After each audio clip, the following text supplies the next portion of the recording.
Alright guys, you know what time it is. It's Amazon package time. So Maggie got the iPhone 11 Pro Max from me. So we're going away with the green case.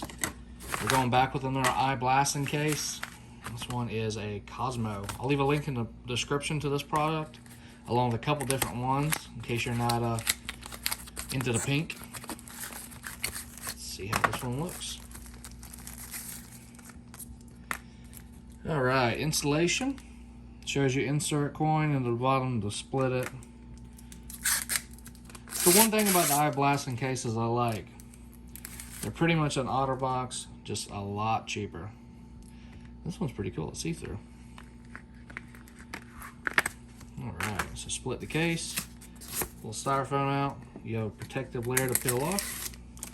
Go ahead and peel that off. And we're going to take the iPhone. Make sure you clean yours off really good before you do it. Stick it in, just like the other case. Squish the sides.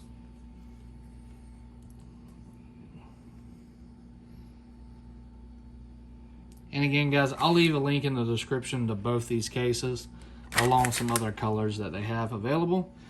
So as always, make sure you hit that subscribe button and like this video if you have one of these cases, guys. Links in the description.